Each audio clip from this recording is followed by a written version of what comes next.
Welcome, Dean, to the Biohacker Babes. Thank you so much for joining us today. We're so grateful that you are here with us. Oh, I am so excited to be here. I've been waiting for this for quite a while. Yes. Us too, So we us just too. definitely kind of clarified how you came to us, well, we found you and then you came to us. But I learned about you first when I was staying with our good friend and fellow biohacker, Freddie Kimmel. And I was staying in his guest room and I had a little insomnia while I was there. Oh, So wow. around midnight, I was perusing his bookshelf and I was like, that one. I pulled your book off the shelf. Didn't know about Did you you. really? Oh, Yeah. wow. Pulled your book off the shelf. And I don't know if you helped or hurt my sleep that night, but it was like 3 a.m. I can't put the book down. Nice. But that's fun. Just cutting to the chase, unbelievably inspired. I couldn't put it down. I was like, I need to know who this is. And then the next morning I told Freddie, he was like, oh yeah, Dean, I was just on the phone with him. And every time I had walked through the kitchen, he was on calls and I was like, oh, that's who you were talking to. And I was like, oh my gosh, I have to meet Dean. He's so awesome. Just unbelievably inspired by you. And we've been trying to get you on here today. And thank you for your patience as we get this scheduled. But yeah, just okay. Coming down from that, very excited to meet you. Thank you. We're going to share your book with our audience, and you have just a lifetime of wisdom to share. You're a licensed therapist. You just hit how many hours or sessions of coaching? 60,000 face-to-face 1-hour sessions. And on January 3rd, I will have been a licensed therapist for 35 years. So more than half my life. Wow. Amazing. And And so many other things in your life. So the book, yes, you swam the Willamette River while you had a right. cancer And thanks for saying it correctly. It's damn it, damn Willamette. it, Willamette. I learned that from my mom. In Oregon are like, it's Willamette, damn it. Yeah. If you remember the damn it, you're okay. Yeah, you got it. Right. So in Oregon, the Willamette River. Mine made T-shirts that said the Willamette, he swam it. So I thought that was pretty good too. Oh, that's good. I love that. Yeah. I love That's that. good. So you swam the Willamette River with an active did. cancer diagnosis. Right. And then you experienced a radical remission.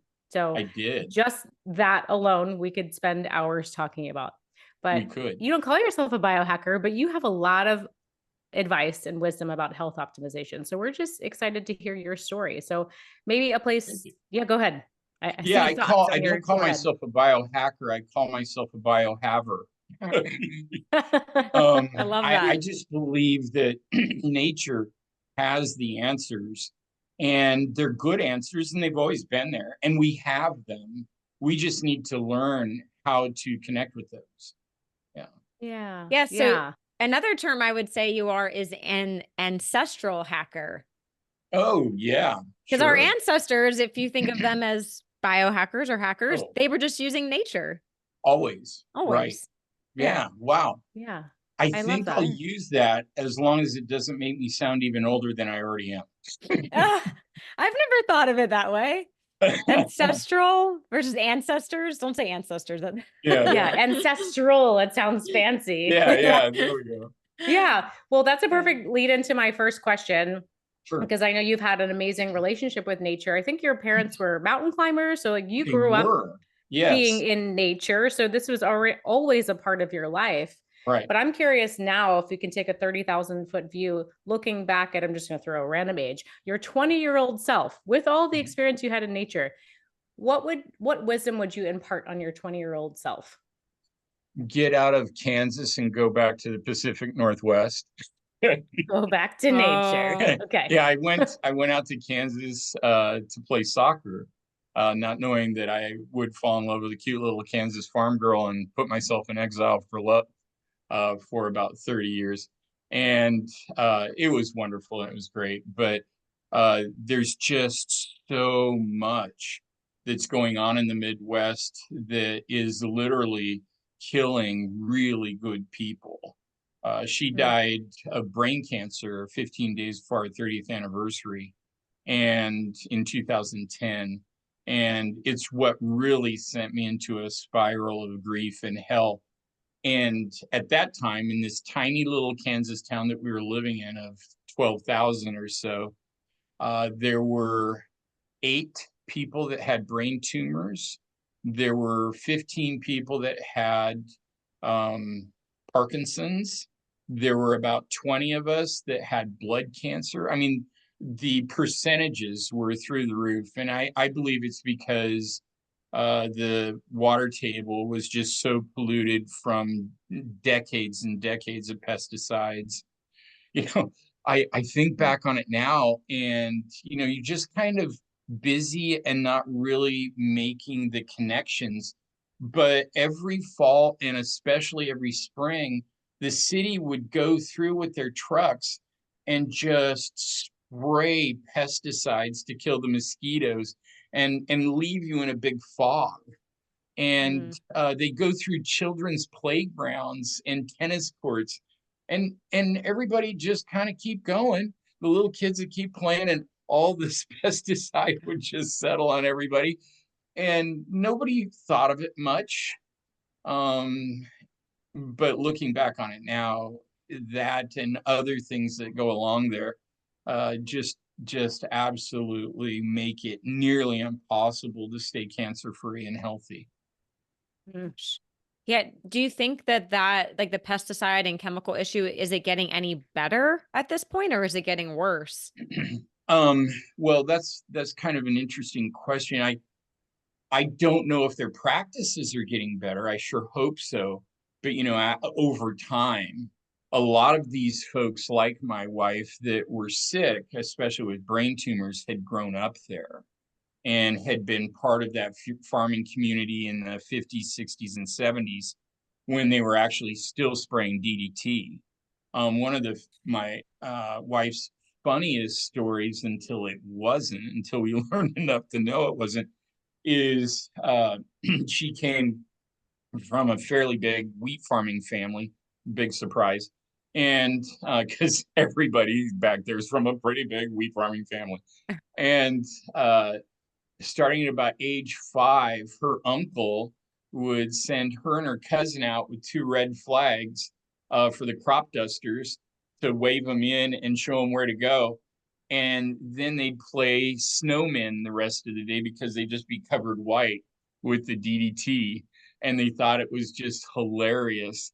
And we used to, I remember in the 70s, just laugh about these. And they even had pictures of these 2 cute little girls just frosted with DDT. And we thought it was hilarious. 80s not so funny, 90s kind of concerning, early 2000s. I think that was probably a mistake. And then she died in 2010. Really woke me up to, wow, what are we doing and what have we been doing?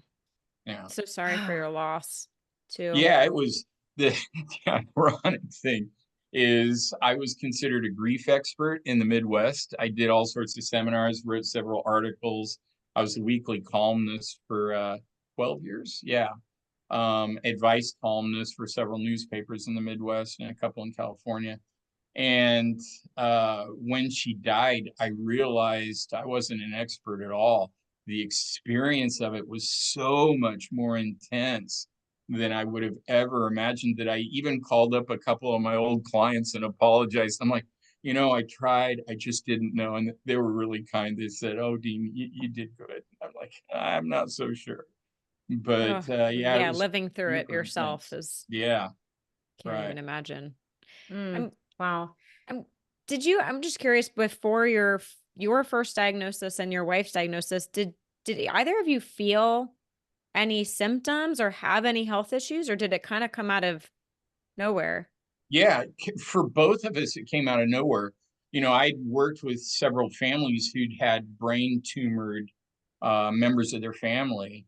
And usually they start losing their memory or getting real dingy and making stupid mistakes, or losing their balance, or having frightening, awful headaches, or slurring their speech, or becoming uncoordinated.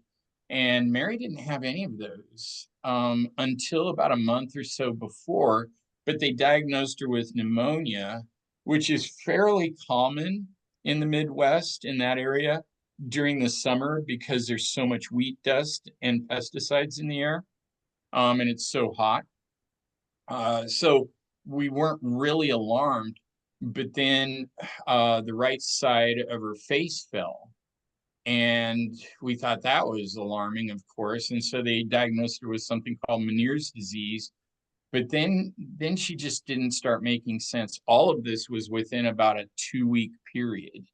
And so we went in and got a brain scan and went to the world's #3 neurosurgeon. And he took a look at the scan and he said, he said, it's the biggest brain tumor I've ever seen. And surgery is successful proportionate to how far forward it is and how high it is in the brain. And hers was all the way back around her brain stem, and it had several fingers. And he said, even if we did laser guided surgery, there's an 80% we'd nick a nerve and she'd be a quadriplegic the rest of her life, or nick a blood vessel and she'd bleed out on the table. And so I asked him, what if we didn't do anything? And he said, well, she'd continue to lose her faculties and then just die in her sleep. And so that's what we did. Because I said, what if we did do laser guided surgery? What's the best we could hope for if it was totally successful? And he said, well, we'd be able to get about 50% of the brain tumor, and she'd have to go down to MD Anderson and do massive amounts of chemo and radiation. And I said, how long would she go into remission? He says, oh, absolutely not. It would extend her life for about 6 months. And it would be like having a migraine and the flu at the same time. So I said, well, we're not doing that. And so 52 days later, she was dead. Yeah. Yeah, it just all happened so fast. And then for me, mine's a little dorkier. I had been waiting for 20 years for a total knee replacement. And finally it was time, and I was going to get one. And I had been a teacher for 20 years as well in this small town. And all these little 6th graders that I taught were now, starting their careers and trying to work their way up. And so a lot of them were working as techs and assistants in the medical lab that I went and got the blood test for. And a couple of them drew my blood, and we had a good conversation and caught up. And anyway, they called me, and this was for the pre-surgical blood test. And they said, Dean, your blood test came back bad. Well, I'd never really been sick in my life, being raised by 2 mountain climbers. My dad climbed all the mountains on the West Coast. The highest mountain in Oregon is Mount Hood. He's climbed it over 50 times. My mom's climbed it like times. Yeah, my mom got, she's just this sweet, tough little Swede. She climbed it in 1952 and got in the Oregonian newspaper, the biggest newspaper in Oregon, because women just didn't climb in 1952. And so So I just cool. I kind of hit the lottery where those two are concerned. But so being raised by them, I'd always worked out. We were the only family in the 1960s that had a home gym. My parents would go down and those old cast iron weights, work out. And so I'd always worked out my whole life and always been really healthy. And so I'd never really been sick. So when they said the blood test came back bad, my only thought was, oh, one of my sweet little kids fouled the blood test. So my first thing out of my mouth is, oh, don't get anybody in trouble. It's okay. And the nurse is like, what? And I'm like, no, please. It's all right. I'll come right back in. Don't make any problems for anybody on this. She's like, huh? And I kept repeating. She's like, no, just come back in. And I'm so unaware. I go back in, get the blood test, and they're talking to me about how it came back bad. And all I can think of is somebody's going to get in trouble. So I just keep saying, hey, it's okay. I'm not going to cause any problems. And they just look, and I still wasn't cluing in. And then one of the chief surgeons in town was one of my best friends, and he would come into my office, once or twice a month because I'm also a certified clinical hypnotherapist. And so I would kind of get him down into the theta state and help him de-stress and relax a little bit because he was so highly stressed. And so it wasn't unusual for him to show up at my office at 9 or 10 at night, and I'd just be a buddy and kind of help him relax a little bit. He shows up at about 10 o'clock and he just looks white and terrible. And I said, "Oh, Aaron, are you okay?" And he's like, "No, not really." And I'm like, "Well, what can I do for you?" And he's like, "It's not what you can do for me. It's stuff I got to tell you." Still, I didn't think about me. I thought, "Oh no, what has he done now? Is he in trouble? Is there going to be malpractice?" So all these things are going through Wow. my head. And he sits down and he tells me, he said, "Yeah, your blood test came back bad. You've got leukemia." And he said, "Right now, I've sent it off to several oncologists. We've never seen anything like it." He said, "You've got features of both acute and chronic, and it's escalating by the hundreds of thousands every day." He said, "This is really a very dangerous situation." And I was in such shock. My first thought was, "Oh, good, he's not going to be sued." And then he was like, "What? Wait, what? Wait a What? minute. Hold on." But And I said, you, "Well," and the same question every cancer patient asks. I said, "Well, I know you can't tell, and it's probably not even ethical, but your best guess is my good friend. If things don't change, how long do I have?" And he's like, 4 to 6 weeks, maybe. mm, And man, that made me swallow hard because my daughter was 14 at that time. And I don't know if you've hung around 14-year-old girls, but I believe they need their dads. mhm, So I thought, man, I gotta do something to stay alive. mm, And thankfully, I was able to come back fairly quickly. I was really, really sick.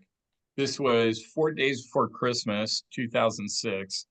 And so Christmas was not exactly fun that year. And then all of 2007, I was very, very sick. But then I really started bouncing back in 2008. And by 2009, we thought we'd really learned a lot of lessons. We'd cleaned up our diet as much as you can back then, because it's kind of a nutritional desert. I had Yeah. reduced my stress for the 10 years previously. I had been specializing in sexual trauma and not realizing how much trauma, secondhand trauma, I was absorbing. But when you hear nothing but rape and molestation and incest stories all day, 30 or 40 times a week, it kind of starts to add up. So I mm. cut that in half. And I'm so ADHD, I'd never really slept my life. Give me 3 or 4 hours. It used to drive my parents crazy. Give me a little bit of time, I'm good to go. And so I kind of thought I was a little superhuman. So it was good to bring me down a notch and help my ego not to be quite so big. And so I started really concentrating on sleeping even 9 or 10 hours a night, and all those Yeah. things So healing. that you need to do, those lifestyle protocols. And so we thought we were golden. And then Mary got sick, and 2 weeks later she was diagnosed, and 52 days later she was dead. Mm. So I guess that was a really long answer. Sorry. We No, said it we was didn't going to see be it coming. story time. We We That's didn't wanted your see it coming. to. story. Mary Yeah. was so healthy. We always knew that she was going to last a lot longer than I would. Everything, she wanted to quit. We got married my junior year of college, and she wanted to quit. And I said, absolutely not. I'll write your papers. I'll do whatever we need to do, but you got to graduate, because if I die, you're going to need something. And so it never once crossed our minds that she would go first. Hmm. I'm curious. You said you started doing all the things that you know to do, but I don't think for a lot of people that good nutrition, sleep, stress management is the first thing that comes to mind with a cancer diagnosis. Was that was innate? Like, did you grow up that way, knowing these things, or did you turn to resources or research? Like, how did you know kind of overnight that was really imperative to the next few weeks of your life. Yeah, well, I'm such a nerd that anytime I have any problem, and finally by then, of course, we had the internet, and so I just have very little sympathy for folks that say, in this day and age, oh, I don't know what to do. You got the whole world at your fingertips of information. All you have to do is go. Yes. Endless. Absolutely. But I Endless. think And with so, conventional man, medicine, I just nerded out for about 2 weeks. And a lot of it's fairly intuitive. It's fairly simple. And I mean, anybody should know that if you eat shit, you're gonna look and feel like shit. So we think it's that, but I think there's still doctors that are like, your food has nothing to do with that. yeah. No? Yeah, they're just not taught. Allopathic doctors are not taught anything about nutrition or vitamins or lifestyle things at all. I mean, it's all just surgery pills, which my good friend Aaron that I was telling you about, it's bothered him so much. He's got 5 kids. He almost moved to New Zealand, where doctors still make house calls. I don't know post COVID if they do anymore, but and finally he just quit insurance altogether and opened up his fee for service clinic, and it's just booming because he stresses those kinds of things. Part of it though too was, my parents were so healthy that a lot of the things that I moved away from that they had done, I knew to go back to doing. Yeah. Yeah. And when did cold therapy cross into your understanding? It was experiential and out of total ignorance. I believe that if you challenge yourself to go for a big dream, you meet the people you need to meet and do the things you need to do to be the person you were created to be. And in 2013, I was dying. I'm 6'1", and right now I'm kind of right around what I call my fighting weight, which is right around 210, 212. I've got about 10-11% body fat right now, which is a little more than usual, but I'm not exercising. I'm not getting ready for any marathons right now. But and I weighed 212, like I said. I weighed 152 pounds, and I looked skeletal. I had leukemia again, and this time it brought with it lymphoma. And the biggest things on me were my lymph nodes swollen beyond my jawline. And then I had 60 or 70 throughout my body. And then I had one under my right armpit.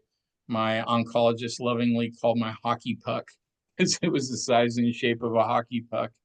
And I just looked horrible. And I had made a practice for the last year of never looking at myself in the mirror because I was already really, really sad. And if I looked in the mirror and saw this pathetic looking guy that didn't even look like me, it was unrecognizable, it'd feel like I'd even lost a little more of myself. And so I never looked. And by this time I'd moved from Kansas back home, because Kansas without the cute little Kansas farm girl is Kansas. And so I moved back thinking that would be the cure-all, not knowing I was leaving all my adult friends and my thriving practice to all of a sudden rent again for the first time in 30 years. And so I was in this dark little duplex all by myself and just spiraling into headfirst crash. And I was walking into the bathroom and I glanced up, and the guy I saw just looked so sad. You could see all his ribs, my clavicle.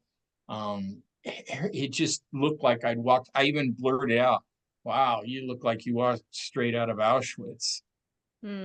And then that Wow. clicked. I had read and helped many of my clients use Viktor Frankl's Man's Search for Meaning.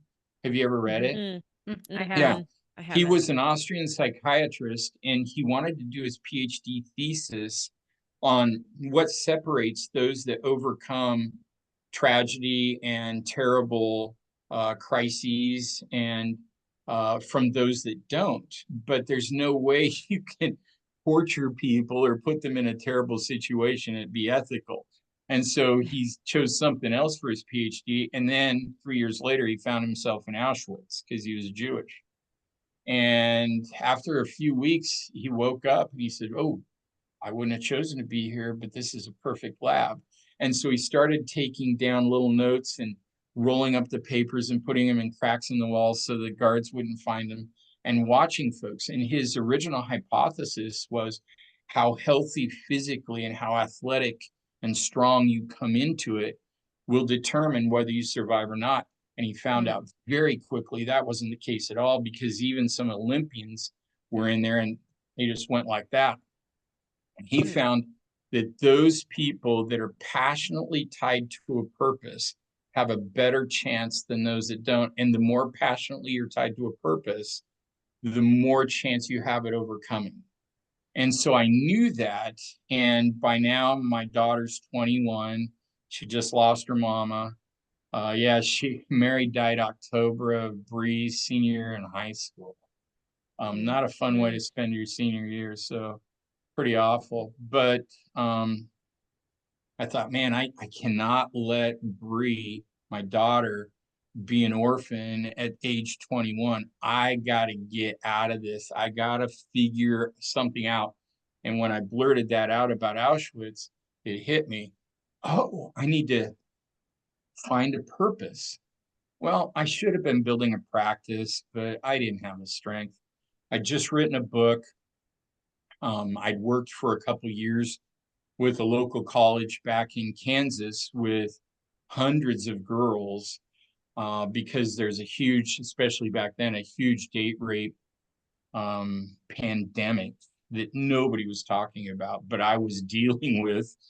And I wanted to get on the front side of it. So I wrote a book called The Girl's Guide to Psychos, Players, Punks, and Pervs, How to Become the Ultimate Guy Detector. And using FBI's got the profiles, but no girls knew about them. And so I took those profiles, excuse me, and put them in girls' language that they can understand. And it was going really well. And so I should have continued that work. But the subject matter is so dark and so difficult. Yeah. No way I had the bandwidth for that. And so one of the things I also knew is the brain, by its very nature, has to answer every question you ask. It has to.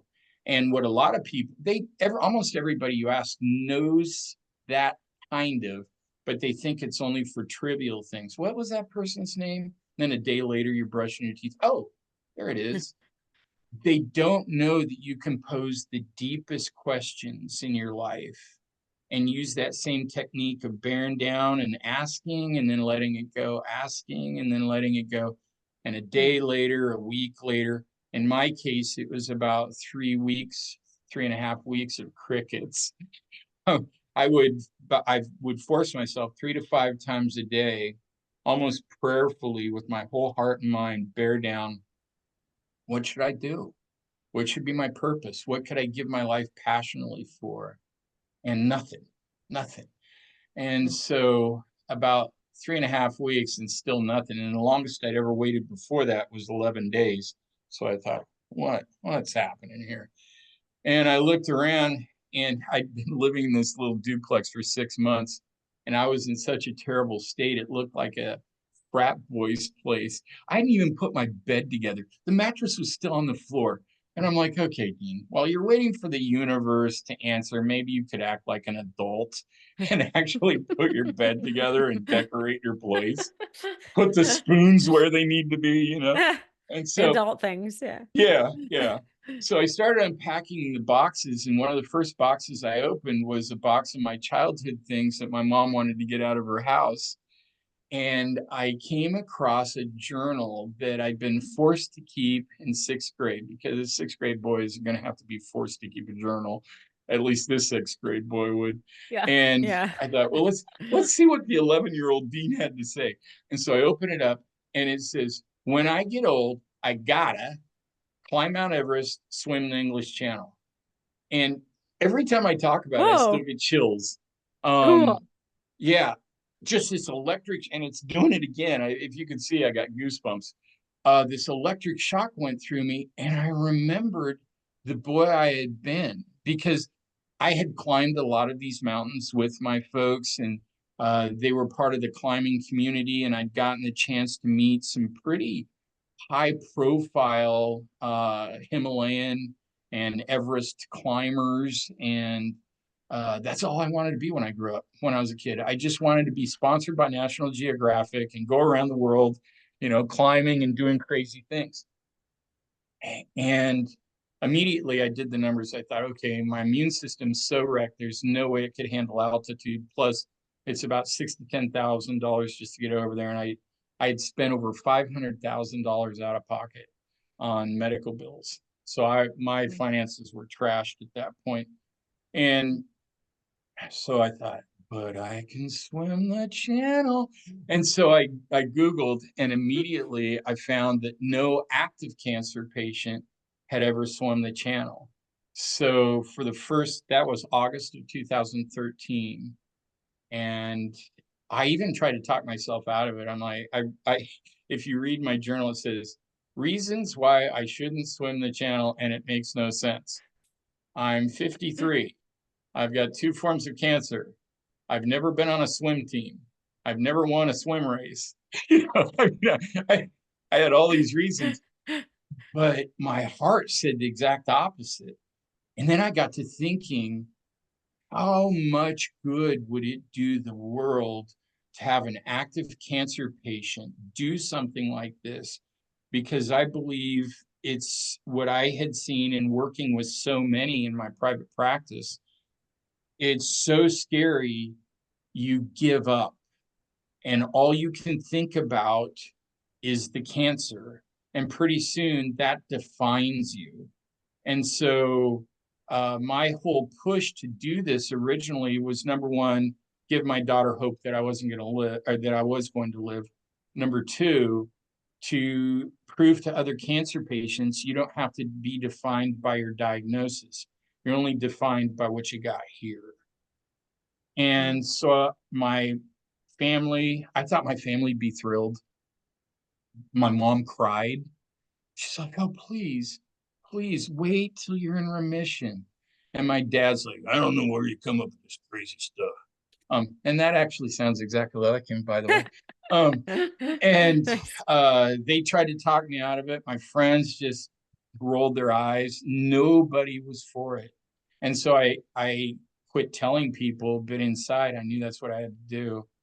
And so I started swimming. My doctor, Aaron, I called him up, and he's like, okay, Dean, you realize public pools are kind of cesspools, and you got no immune system. Just getting in a public pool could kill you. You know that, right? I'm like, what do you want me to do? Die watching Wheel of Fortune? I'm not going to go out that way. I'm going to go out doing something. And so I got in the pool, and he said, do one thing, promise me one thing. And I said, what's that? He said, your biggest risk is if water gets up your nose, because there's a semi-permeable membrane between your sinuses and your brain. That's how bacteria can get to your head the quickest. Well, I knew that because only a year and a half before I almost had died of viral meningitis. That's a whole nother story. He's like, it's going to look really nerdy, but I want you to wear a nose clip like the little kids. I can do it. And so I did. And I had done 10, 12 years of triathlons. And so I'd done hundreds and hundreds of miles of laps in pools. And so just kicking off the wall, it was the first time I felt like myself again. And I knew it was the right thing. However, it took a little fortitude, because that first time, usually I had determined that I was going to swim 10 laps because the channel is pretty much 20 miles. And so a lap is 2 lengths, a length for every mile of the channel. I thought that'd be a good start.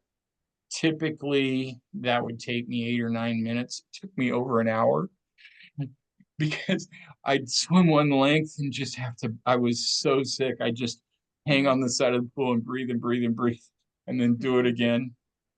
But as I kept going, every day I tried to add a lap.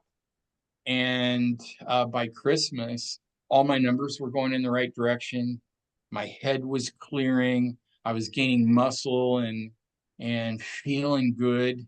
And I got out of the pool and another thought hit me. It was like, who cares if another middle-aged man puts on a Speedo and swims to France?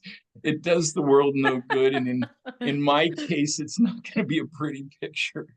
So I started asking prayerfully again, what would do the world more good? And 30 years earlier, I'd forgotten my big dream was to become the first person ever to swim the entire length of Oregon's longest river. Because I was a history major.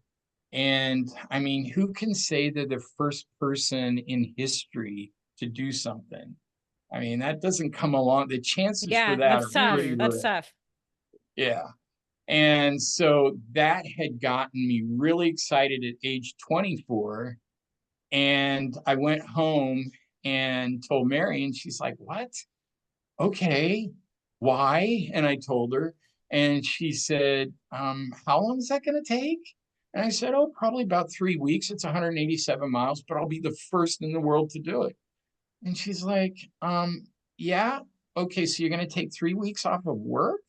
And I said, yeah. And she's like, how are we going to pay for that? We're trying to buy a home. I'm like, oh, I hadn't thought about that. And so I quickly dismissed my dream because I wanted to be responsible, which I think is a big mistake. But 30 years later, that dream came back. And I've seen this happen so many times in the people I work with. I believe we come into this world instinctively, each of us with our own dreams, like a goose flying south for the winter. We all have a dream inside of us, and your dreams aren't my dreams, but we all have them. And when we follow them, that's when our life, our world, our health all starts to make sense. But we're taught that they're impractical or illogical or irresponsible. And that's where we get off track.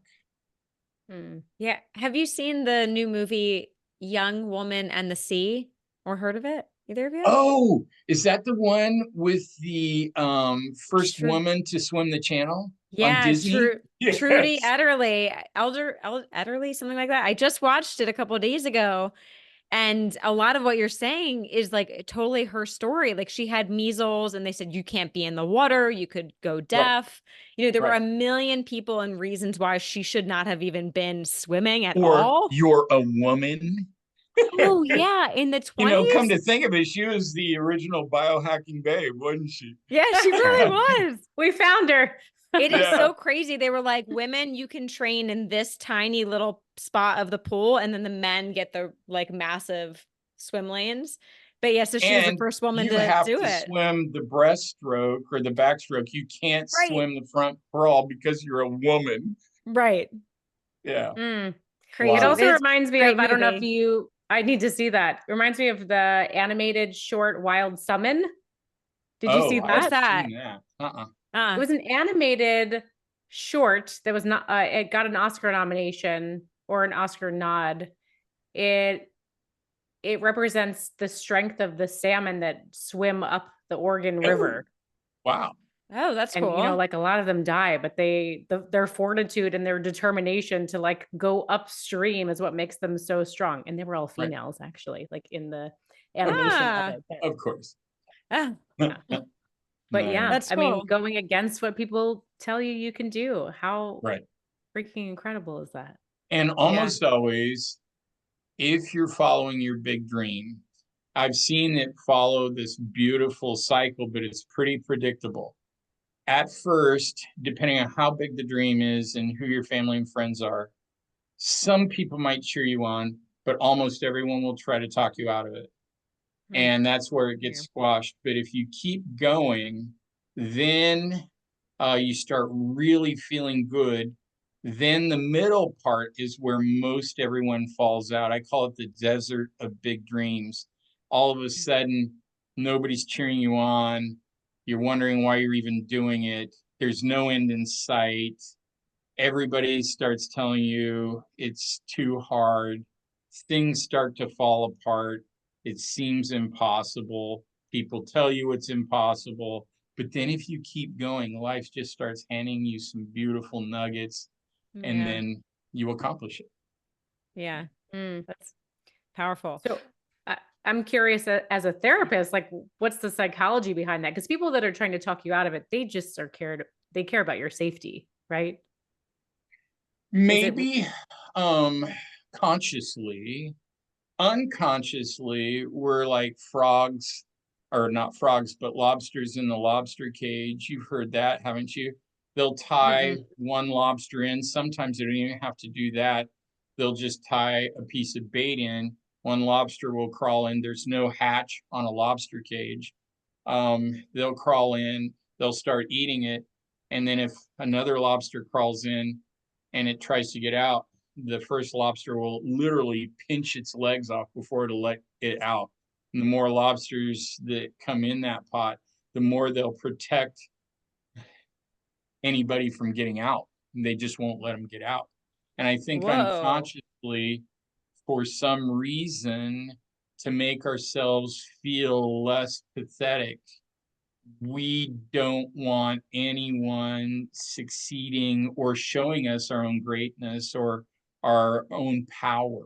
I think, especially in this postmodern age, we are brainwashed to believe that we're not much and that we don't matter. And anything that starts to show us our own power is really discouraged.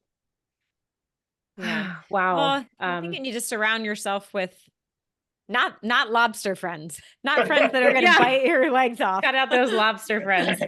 Absolutely. So what was that like for you in that desert when people stopped cheering you on? I mean, how did you keep yourself going? And two, I'm curious, I have never had a cancer diagnosis, but I know just being ill, sometimes I'm very, very conservative. I'm like, I don't want to get more sick. I don't want to run myself into the ground. So sometimes I almost do too much of less.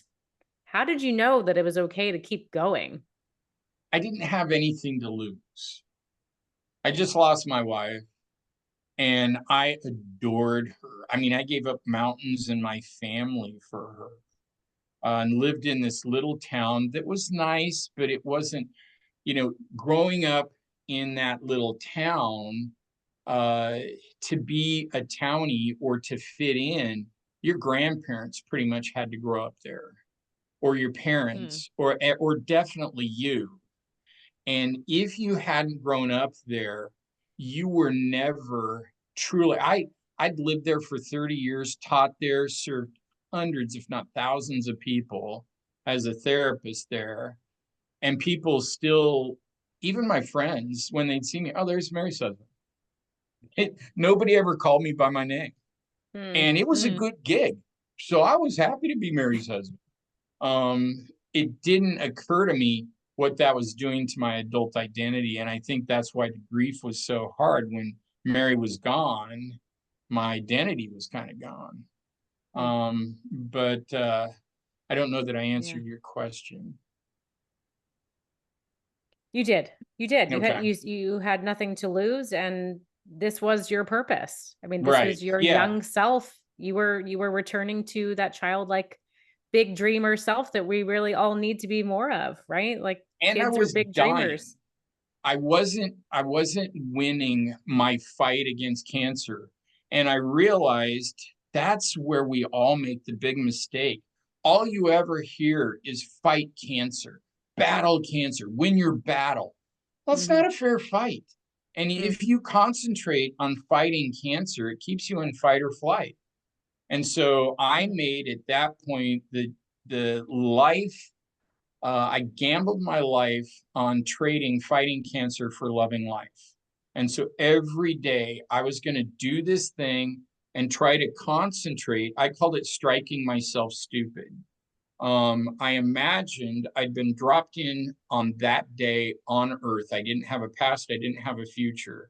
And if I didn't have a past, I wouldn't be missing Mary so terribly. I wouldn't have lost anything. And if I didn't have a future, I wouldn't be worried about what people were going to say or how this was going to turn out. All I had to do is be there on that day. Sometimes that was pretty hard though, because I had lymphoma. And I knew that if I swam, I was getting to the point by February where I was swimming an hour or two. But then I knew, because I had lymphoma and I didn't know anything about the lymph system. And I didn't know that your lymph system doesn't work unless you're moving. And that the lymph nodes are little garbage collector strainers that when you're sick with lymphoma, they fill up with toxins and poisons. Well, if I swim for an hour, I got at least twice as much of that within about an hour, where those would release all the toxins, which inherently was good for me. But I knew if I went in to swim, I was going to have an hour or two or three, or maybe the rest of the night, where I had severe flu-like symptoms. So it took a lot of grit to keep going during those times, but I didn't have anything to lose. And what I think we mistakenly assume is that we all do have a lot to lose, and we don't. Not really. We don't have an unlimited number of days. Life is very fragile. I can't promise any of us that we're going to have tomorrow even. But we live as if we've got the next 80 years or something. And that's just silly. Totally. That's just silly. Yeah. You show a lot of mental resilience and strength on Instagram. I noticed a lot of your posts. Yeah, it's really inspiring. And I'm curious, where did the cold come in with all of this? I mean, you're swimming. Were you, I'm always swimming in cold water, or you were starting in cold water? I realized that I hadn't answered Lauren's original question. I went on this huge diatribe and I thought, oh, that started with, so thanks for circling back and getting me to answer that question. That's okay. I have so many questions. I can't keep track. It's fine. Yeah. Well, like you know, my parents were wilderness activists, adventurers, and mountaineers. And so my childhood, for me, little ADHD boy, was amazing. Almost every weekend, we'd be out in the Columbia River Gorge, the most gorgeous place on earth, hiking, all summer long, weeks at a time. We'd, in the 60s and 70s, we'd be way out, 2 or 3 days out away from the trailhead in the wilderness where you wouldn't see anybody or even any signs of anybody. And I'd just be chattering the whole time, having a great time. And then we'd almost always camp by an alpine lake, because Oregon's got thousands of them. And starting at about 7 or 8, my parents would say, "Hey, Dean, bet you can't swim across that." And I'd be like, "Yes, I can." And so I'd dive in. I'd swim across and back, and they'd cheer and pat me on the back and warm me up and dry me off. And this is probably like 40 degree water or something? Yeah, it was cold. It was probably 50s, because it's mostly summer. It was cold. Yeah, it was cold. And I was this skinny little bony guy and just be shivering, but so proud of myself. And they'd act so proud of me. And I was, a couple of years ago, I'm driving along thinking about how great my childhood was. And then it occurred to me, geez, they weren't doing that to build resilience or grit. They just wanted some quiet. And they knew if my face was in the water, they'd get 30 minutes of quiet. So oh my gosh. That's kind of what started it. But Ice Baths, January 3rd of 2014, the Willamette, a lot of people don't know it. It's largely a snowmelt river. And we were getting a lot of snow that year. So I thought, oh, geez. The projections were and they were correct, that it was going to be in the 40s, the water temperature. And the first 16 days, it was 42 to 45. And I'm still really sick. And so I knew I'd better start. I'd never heard of Wim Hof. I never heard of cold plunging. I mean, it wasn't a thing. I wasn't on Instagram. Nobody was doing it. And just for practicality's sake, I thought if I'm going to be in the water 8 to 10 hours, maybe 12 hours a day for 22 days, or I thought it might be 21, I better start acclimatizing my body. And so I turned on the faucet, and it came out at about 55, because we've got something called the Bull Run Reservoir. It's up in the mountains, and it's just this pure, beautiful water that comes out of our tap. City kind of screws with it now and puts chlorine and fluoride in it, but I won't talk about that. But it used to be this beautiful water. But anyway, it came out, and at that point, 55 felt very cold to me. And so I thought, well, I'll start with 2 minutes and work my way up, even though now I see that fits research, but I didn't know. It was just intuitive. Got in, froze my butt off, got out. And that was when I fell in love with ice baths. Because number one, it kind of reminded me when I'm drying myself off of those wonderful childhood memories. But more importantly, I'd had what I'd call my 5,000 pounds ever since Mary died. My heart just broke when she died. And every moment of every day, it just, for by then it was about 3.5 years. I couldn't, no matter what I did, I've meditated almost every day for an hour since October 2000. So I try to meditate it away. I try to pray it away. I do grief exercises. I do symbolic acts. I do all sorts of things. And it might diminish a little bit, but it never go away. And I got out of this 2-minute ice bath. I thought, wow, I'm feeling really good. Something's different. And then I realized, I actually looked down. 1,000 pounds is gone. And my therapist brain just started whirring. I'm like, okay, it can't be that easy. What happened? And I thought, well, and I looked on the internet, I couldn't find anything. And so I thought, well, I'll just wait to see if it comes back. I hope it doesn't. But if it does, I'll get right back in, see if that truly was it. About 3 hours later, it came back, not with a vengeance, but it came back, got in, boom, gone. I'm like, wow, I don't want to suppress or deny my grief, but to know that at any moment I've got an escape hatch from this horrible, broken-hearted feeling that I'd carried every moment of every day. And it had totally disrupted my sleep patterns. I could never sleep because I could hardly breathe. To know all I had to do is get my big old ugly butt in a bath for a couple minutes. Powerful. Yeah, that was life-changing. Yeah. And then the rest is history. You were a Pretty cold much. plunge lover. Yeah. Yeah. I'm doing starting November 5th, I'm doing my first challenge. I call it Fire Up Your Passion, one cold plunge at a time, because one of the things I think it's done the most for me that nobody's talking about is it subtly teaches you how to follow through and to take the next step. But then it floods your brain so much with serotonin, dopamine, and oxytocin, and all the other good feel-good chemicals that it makes following those big dreams less scary, more easy. And the more you do it, the more resilience you have, the more grit you have, the more follow through you have. Those are the things you need to accomplish your purpose in life. And I think has to be one of the best hacks for following your big dreams. Yeah. Mm-hmm. All right. I'm feeling inspired to get in the cold. Oh, that's a big statement coming from her.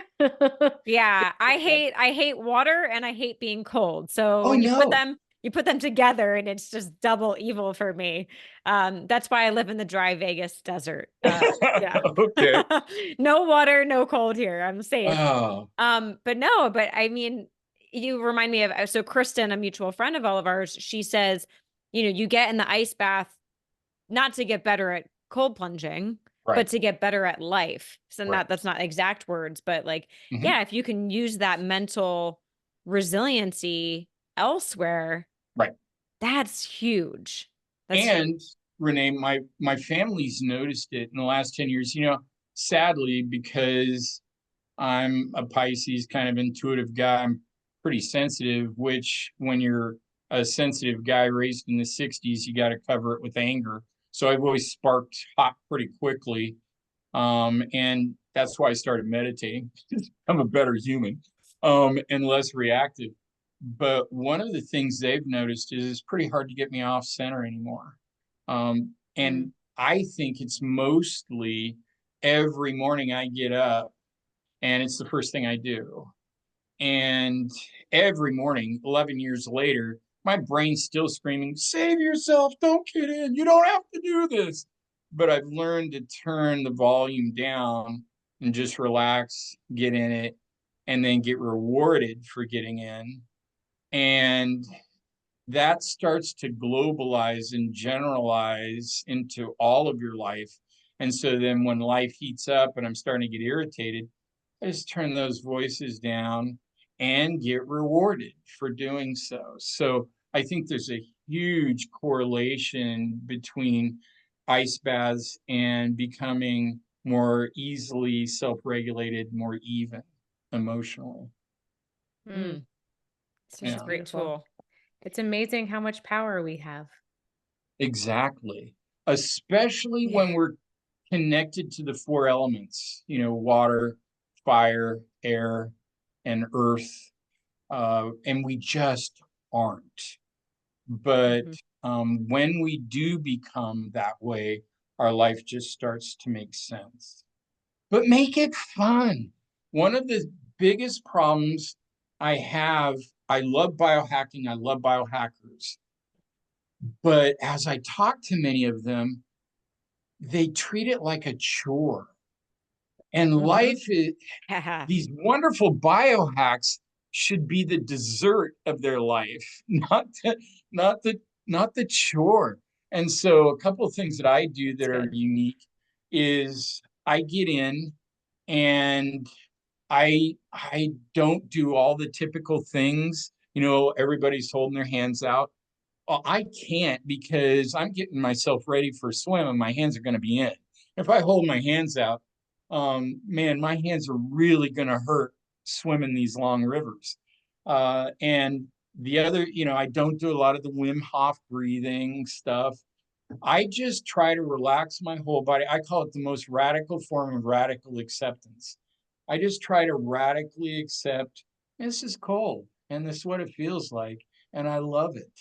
But then to make it more fun, rather than watch the time, I just get on my phone, go on YouTube, pick an old 70s rockin' song like from AC/DC. And all those old 70s songs are usually 3 to 5 minutes. And so I'm just jamming out, not getting spiritual at all, like a lot of cold plungers do.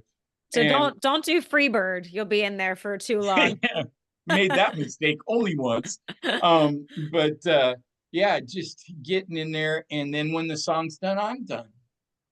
And it just makes it fun. It's a great. I don't have to drink coffee, and because it wakes me up, and then I get this massive rush of serotonin and dopamine and oxytocin. So even if I wake up a little grumpy, I'm not that way for long.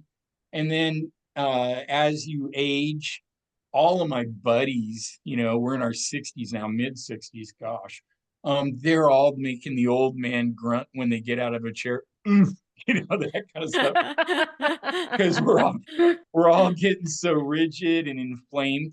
And I feel better than I did in my 30s because I'm constantly taking that inflammation down. And I move. It was funny. We went down to get on a podcast in Miami, and my new wife, She asked me to quit calling her my new wife because we've been married almost 9 years now. Oh, Yeah. It's time. She's done her time. She's She's just not the my new wife. wife she's anymore. past that. Yeah. She is the wife. She's just amazing. If you guys haven't checked her out, you should. Her Instagram's Modern Bodies Fitness. Her name's Bobby Parker Hall. She's Okay. this beautiful bikini fitness competitor and bikini model, and she is, she's 2 years older than me, but it looks 10 years younger. And we both jump out of the car, and he was meeting us at his estate in Miami. He turned around and walked back in. I'm like, "Oh, that's odd." So we knocked on the door. He opened. He's like, "Oh, it's you guys." He's like, "I knew you were in your 60s, and I saw two people pop out of the car. I thought it must be somebody else." So, You're moving so You got fast. out too How are you doing fast. that? yeah. I thought, That's a wow. good goal right there. I Yeah. don't know that you meant that as a compliment, but I'll take it. So, Yeah. yeah, I like Yeah. that. I'm gonna jump out of Yeah. my chair.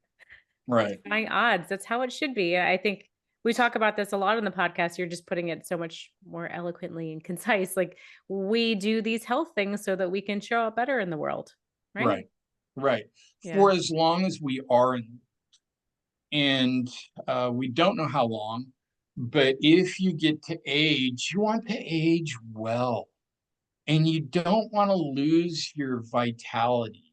And one of the things, sadly, I've seen with some of my most wonderful friends is they're buying this idea that once you get in your 60s, you retire, which I believe is voluntarily making yourself obsolete, and hit a ball around and sit and watch Fox News and sports most of the time. Yeah. Yeah. And No. if that's not going to make you crusty, I don't know what. I believe to age well, and Bobby and her Instagram really pushes this. You got to constantly be challenging yourself mentally, spiritually, emotionally, physically, pushing yourself to grow and treating life as if you're still a beginner. Because if you look at the eons of time, you are. Yeah. Yeah. Mhm. Yeah. Yeah. I think retirement is kind of a crazy thing. It's like, I don't know, maybe transition into more of your dream job if you Sure. haven't found it by that age, but to just stop working, I have not seen that work out well for Ever. most people. No, Yeah. because we're more a part of nature than separate from it. And anything in nature that sits still rusts, rots, decays. And we do too. And I see this Yeah. happening with my buddies. They're just aging rapidly, and aging rapidly here, starting to say stuff I've never heard them say, and just be very rigid because they're not pushing themselves to grow mentally or spiritually or relationally. They think they've kind of got, a corner on truth or something. I don't. Mm-hmm. I hear a lot of people that their purpose was so wrapped up in their career. And so when that ends, they're like, well, I don't have anything else, Yeah. And that That's can a be good true. point. Can you redirect and, I don't know, revisit an old childhood journal if you have it laying around? Like, there's so much Yeah. to live for and to be excited to get up for at the beginning of the day in the morning. Exactly. So That's a good point. thank you And so much. especially my generation, we were so brainwashed to be good little worker bees, and to just all of success meant we rose to the top of our field, got a lot of degrees, made a lot of money, but worked ourselves to death. Almost all of my friends were like me. I worked 2 jobs, one time 3 jobs, from the time I was 15 to the time I was 42. And that's just what we all did. Well, it And was such a privilege, right? To be able to work, but not a lot of talk around purpose and meaning. And is there something outside it of was it? all And about money balance. and Balance. success and buying the right car and making sure your wife had, back in the 80s, a fur coat. Oh my Oh, gosh. is that the thing? Yeah. Oh, A yeah. real fur Late coat? 70s, early 80s, man. You got to wrap them in fur. Oh man. Nice car, So nice cheesy. house, and a fur coat. Okay. Yeah. Yeah, the times have Ridiculous. changed for sure. I hope. Yeah. Yeah, I think they have. Well, Dean, this has been such a pleasure. We do like to close with one question for everyone, but I'm actually going to change a little bit for you. I hope Lauren won't be mad at me. You are such an inspiration for getting people back in nature and connected to nature. So maybe for one final piece of advice, what would you share with people that feel like they're not even connecting with nature on a daily basis? Where can they get started to get back into that? Start with anything that you remember you love and do it your way. Look at the 4 elements. Do you love being with your feet or hands in the dirt? You know, I've got some old ladies that, and a couple old men that just have fallen in love with gardening. Is that my thing? No. Is that very connected to nature? Yes, absolutely. And they're even finding that it's really good for PTSD. They're getting combat veterans gardening. And the reason they're doing it is before the pharmaceutical industry took over, some of the World War I vets that, of course, they didn't call it combat fatigue or PTSD back then. They called it shell shock or battle fatigue. They would get them gardening. And there were really good research studies that was very helpful. So they've gone back to that. But find what is in your nature. I've got some folks that will go out and do what's called plein air painting. They'll paint out sitting by a lake or a waterfall. I've got people that will go out and do photography.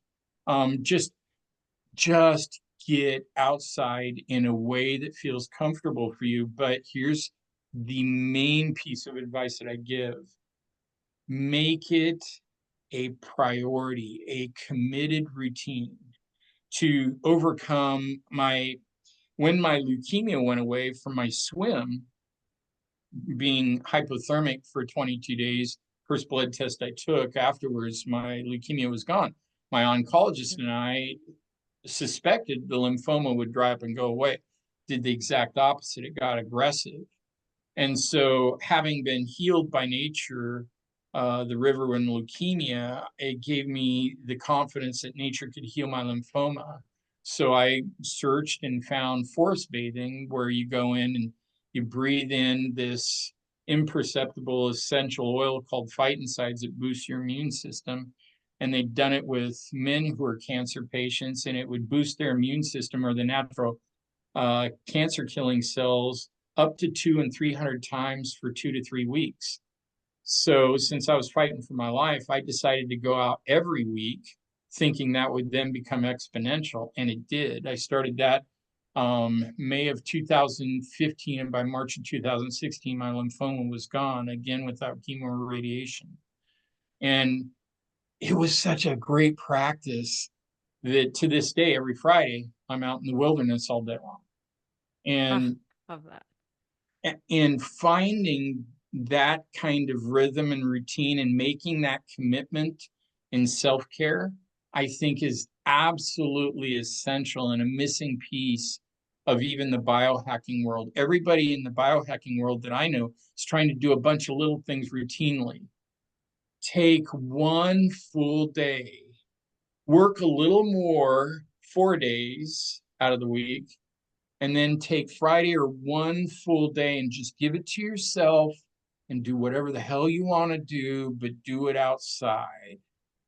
That would be my suggestion. I've got a lot of folks that are kayaking. I got a lot of folks that are just going out and to their backyard, if they've got a nice one, taking their shoes and socks off and grounding and meditating while they do. Got a lot of folks, as you might guess, since we've got so much pure, beautiful cold water out here, just doing a lot of crazy dipping and different. We've got more waterfalls in Oregon than any other state. I didn't know that very until fun about fact. 6-8. Yeah, More until than about Hawaii? 6-8 months ago. Wow. Yep. Yeah. Good And fact. so they're going and trying to find new waterfalls, and there are a lot of hidden ones, especially in the spring because of all the snow melt and runoff. And so they're trying to find I want to go to waterfalls and jump Oregon. in. Yeah. It's on my list. I'm gonna go spend a whole week there, just Oh, traveling please around. do. It was so Yeah, it's a beautiful. great Yeah. place to live. So that would Yeah. be my suggestion is find a way to get outside and connect with nature in a way that you just love. Then make a commitment to do it hours each week or one full day is even better. And it will not only change your life mentally and emotionally, but physically. Mhm. Yeah, great advice. Beautiful. Beautiful. Yeah. Beautiful. You I'm- gave me a lot of ideas. I'm picturing 8-year-old Lauren picking stones and There you just go. running through the dirt. And I want to go stand out front, but one of my neighbors walked his dog, was dog poop, and didn't pick it up. So I'm like, I gotta go find some other grass today, but I can do it. Or you could pick it up and heave it over to his yard. I wish I knew who he was. I'd The never seen him microbes. before. I was like, Oh, that's gosh. not very neighborly. Anyways, Yeah. I will find the nature. Thank you. You are just Yeah. unbelievably inspiring. Oh, This thank filled you. my heart so much. Thank you. Oh, Thank good. you Good. for hanging out with us. I wish I It's could keep been you all a afternoon delight. and just, yeah. Oh, thank you. Yeah. And keep doing what you're doing. What you both are doing is so essentially important to what I call the wild cure, helping people to learn that the way we're living is not healthy, and there are easy little routines that you can do that will change everything. Mm-hmm. Yeah. Thank you. Thank Thank you you for for saying that. Well, thank you Can for you- spending your time with us. Yeah, Okay. share. Can you I know share with everyone our- wants to go follow you. So where can they find more of you? Yeah. I'm most active on Instagram right now. Dean Hall Official. And I made it a spiritual pledge to myself never to think I was a big deal. So even if things started to blow up, I promised I would not be one of those guys that doesn't answer his DMs because he thinks he's so hot. So if you DM me, I'm going to answer you, unless you're being mean. I can attest to that. You wrote right back. I was like, oh my gosh, he wrote me back. I know. I Yeah, remember I when. write everybody back. Problem is, Yeah. it's almost become a full-time job now. I know. So I can don't only know. imagine how many Yeah. messages you get. Yeah. Yeah. And then Thank you. on my website, thewildcureway.com, you can find me there. Got, all sorts of other places, but those are the two main. Great. Excellent. We'll link Okay. to that in the show notes. Okay, Sweet. perfect. Great. That All is right. right. Thanks you so much. We're just All so right. grateful. It's so lovely to meet you. Hopefully we get to meet you in person one day, maybe for a cold Yeah, that would plunge be or a great. swim. Yeah. With Kristen Okay. and Freddie and Ready. all That would be- other nature lovers. That'd be awesome. Okay. Yeah. Thanks All again. right. Take care. Thanks you. everyone for tuning in. We'll see you next time.